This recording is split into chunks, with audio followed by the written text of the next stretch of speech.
ជំរាបសួរបងប្អូនទាំងគ្នាថ្ងៃនេះតេតតនឹងកាត់សបិនយកលេខតម្រុយគឺមានច្រើនយកសពថ្ងៃនេះច្រើនមែនទេបងប្អូនយកសពទី1ហ្នឹងខ្ញុំយកម៉ូតូខ្លួនឯងទៅបូមខ្យល់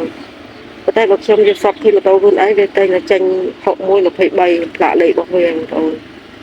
ហើយខ្ញុំទៅបូមខ្យល់ហ្នឹងមនុស្សប្រុសហ្នឹងអាយុខ្ទង់33 34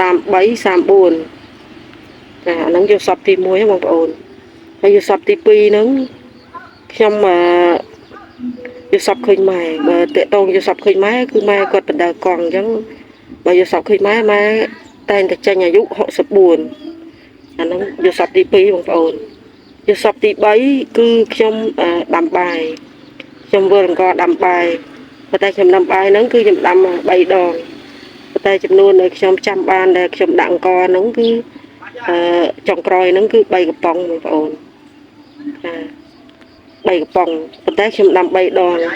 ហើយវគ្គទី1ខ្ញុំដូចជាដាំដាក់1កំប៉ុង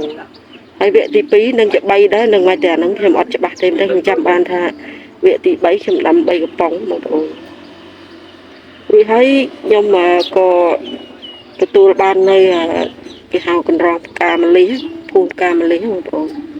ចាហ្នឹងខ្ញុំឲ្យបងប្អូនខ្ញុំឆ្លាញ់50គាត់និង54ចាយកសពមួយទៀតនោះតាកតងនឹងខ្ញុំយកសពឃើញមនុស្សស្រីគាត់ជិះម៉ូតូពើខ្មៅជិះម៉ូតូខ្ញុំកាត់ស្រូជិះពើខ្មៅលេខ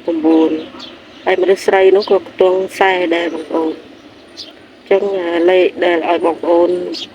ថ្ងៃនេះបើលេខអូសបងប្អូនខ្ញុំឲ្យបងប្អូនអូស0ហើយនឹងខ្ទង់40ណានឹងសម្រាប់លេខអូស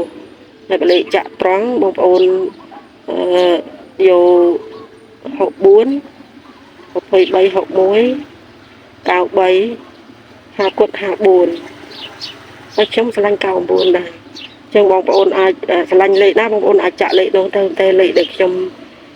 កាត់តាមយកសពហ្នឹងគឺខ្ញុំកាត់បែបហ្នឹងបងប្អូនចាអរគុណច្រើនបងប្អូនសូមឲ្យថ្ងៃនេះហេង